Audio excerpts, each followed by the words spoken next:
saling mengasihi. Ajarilah kami ini saling mengampuni. Kira apa? Ajarilah kami ini kasih-Mu ya Tuhan, kasih-Mu kudus tiada batasnya. Kasih pasti lemah lembut, kasih pasti memaafkan,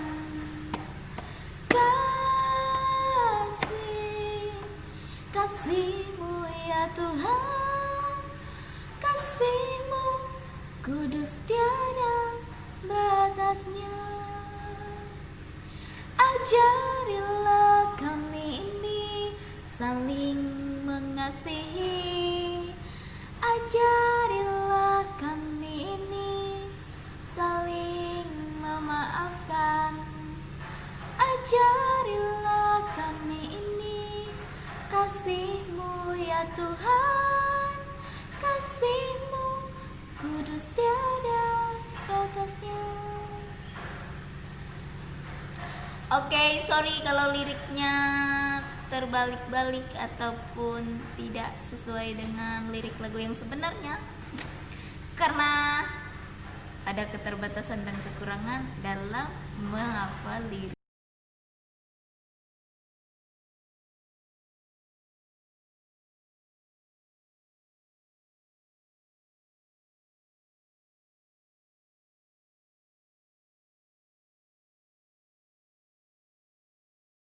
Lagu. Hari ini kita nyapa dulu. Hey semuanya, bagaimana kabarnya hari ini? Semoga semuanya masih semangat. Iya, harus semangat lah, jangan loyo-loyo. Hari ini kita akan belajar tentang kasih. Tadi di awal walaupun nyanyiannya sudah terbalik-balik, kita sudah menyanyi lagu kasih.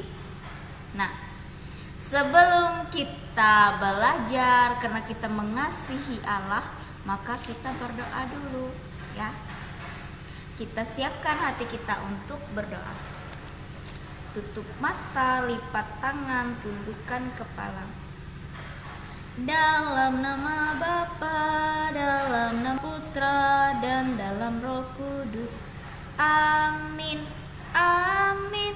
Bapa yang Maha Kasih, Engkau mengutus Putra-Mu Yesus Kristus agar kasih-Mu menjadi nyata dalam hidup kami dan semakin dikenal oleh banyak orang.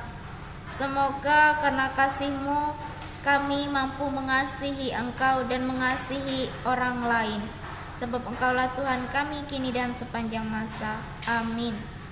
Dalam nama Bapa, dalam nama Putra, dan dalam Roh Kudus. Amin. Amin. Kasih. Kasih itu apa? Kasih itu adalah perpaduan 5 huruf, yaitu K, A, S, I, H. Benar nggak? Tapi kasih itu tidak hanya kata saja yang merupakan gabungan dari 5 huruf tadi, tetapi kasih itu bisa dilakukan dan dirasakan oleh semua orang. Kasih itu adalah perasaan di mana kita merasakan apa yang orang lain rasakan. Kasih itu ditunjukkan oleh siapa kepada siapa? Umpamanya oleh orang tua kepada anak, oleh anak kepada orang tua, oleh anak kepada teman-temannya. Perbuatan mengasihi berarti kita mau untuk merasakan apa yang orang lain rasakan. Mengasihi berarti kita berbuat baik kepada seseorang karena kita mengasihaninya, merasa kasihan, merasa peduli, merasa sayang, maka kita mengasihi. Seorang ayah atau ibu mengasihi anaknya dengan apa? Dengan memberi apa yang dibutuhkan anaknya, dengan mendidik, menyayangi, dengan berusaha untuk membahagiakan anaknya. Nah, seorang anak mengasihi orang tuanya seperti apa? Dengan patuh dan hormat kepada orang tua, suka membantu pekerjaan orang tua, menjaga adiknya dan sebagainya. Itu kasih yang dinyatakan dalam perbuatan. Apalagi contoh-contoh perbuatan kasih. Allah mengasihi kita seperti apa bentuknya? Yaitu Tuhan Yesus sudah mengorbankan nyawanya, sudah sengsara, sudah wafat di kayu salib karena Ia sangat mengasihi kita, supaya kita tidak binasa, kita tidak kita tidak mati, tetapi kita diselamatkan. Mati dalam bentuk roh. Kita walaupun mati secara badan, secara jasmani, tetapi jika kita memiliki iman dan pengharapan dan kasih akan Allah, kita akan diselamatkan dan memperoleh hidup kekal. Hidup kekal berarti hidup untuk selama-lamanya bersama Bapa di surga. Kasih itu tidak melihat kita mengenal orang lain atau tidak, kita punya ikatan keluarga atau tidak, dia teman dekat kita atau tidak, dia sahabat kita atau bukan. Kasih itu dinyatakan untuk semua orang, untuk orang-orang yang benar-benar membutuhkan bantuan kita. Kasih yang sebenarnya ketika kita mau memaafkan orang lain yang bersalah kepada kita. Umpamanya ada teman kita yang nakal banget, yang suka ganggu, ya iyalah kita gak suka kan? Pasti kita gak suka dengan dia. Tetapi ketika kita mau, ya biarpun dia nakal, aku tetap mau berteman dengan dia, tetap mau bagi makanan dengan dia. Itu adalah kasih. Itu adalah kasih. Kasih itu memaafkan. Kasih itu mengampuni. Kasih itu lemah lembut. Lemah lembut tidak hanya dalam perkataan, tetapi lemah lembut juga hatinya. Yang paling penting adalah lemah lembut hatinya. Bagaimana hati yang lemah lembut? Yaitu hati yang mau peduli dengan orang lain, yang dengan ringan hati untuk membantu kesulitan orang lain. Seperti contoh kisah orang kudus, salah satunya adalah Santa Elizabeth. Santa Elizabeth ini adalah seorang permaisuri. Permaisuri itu adalah istrinya raja. Berarti si Santa Elizabeth ini adalah seorang ratu kan, tinggal di istana. Dia pasti memiliki kemewahan. Ia pasti adalah seorang yang cantik jelita. Tetapi Santa Elizabeth menunjukkan kasihnya kepada rakyatnya yang belum tentu ia kenal siapa orangnya, yang mungkin baru pertama kali itu bertemu. Ia ingin mengasihi rakyatnya dan ia mau keluar dari istananya dan berbaur dengan rakyatnya. Ia mau melihat bagaimana kehidupan rakyatnya. Ia mau merasakan apa yang mereka rasakan. Dan ia mau membantu mereka dengan apa yang ia punya.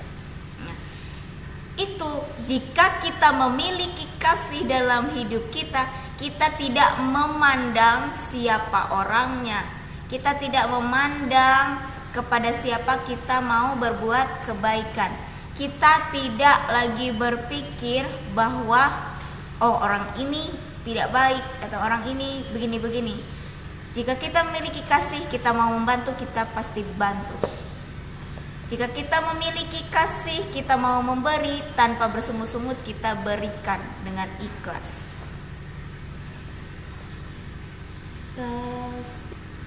Nah, karena kasih itu mau berbagi. Nah, jika selama ini kamu merasa dirimu pelit, susah untuk berbagi, apakah menurutmu ada kasih di dalam hatimu? Nah, jika anak-anak Tuhan pasti memiliki kasih dalam dirinya. Ia mau berbuat kebaikan dan mau berbagi dengan orang lain. Ia mau mengasihi temannya, memaafkan temannya yang sudah mengganggu dia.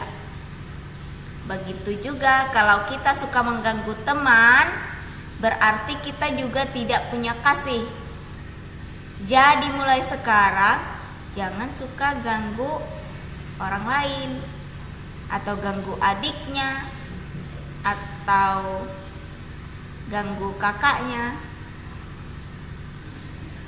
Kamu tuliskan satu saja perbuatan kasih yang kamu lakukan hari ini. Oke? Tapi jangan mengarang-arang ya. Yang real, masa real. Yang benar-benar sudah kamu lakukan. Oke? Itu saja tugasnya hari ini. Sekarang mari kita tutup pelajaran kita dengan berdoa. Dalam nama Bapa, dalam nama Putra, dan dalam Roh Kudus. Amin. Amin. Tuhan Yesus yang baik, terima kasih atas berkat dan rahmat-Mu dalam kehidupan kami. Terima kasih Engkau telah mengasihi kami. Kini ajarilah kami untuk selalu mengasihi sesama kami dimanapun kami berada dan dengan siapapun kami bertemu. Sebab Engkaulah Tuhan kami kini dan sepanjang masa. Amin. Dalam nama Bapa, dalam nama Putra, dan dalam Roh Kudus. Amin. Amin. Go semangat untuk mengerjakan tugasnya hari ini. Jangan lupa selalu berdoa dan bersyukur, berbuat kasih kepada semua orang yang dijumpai. Tuhan Yesus memberkati. Bye bye.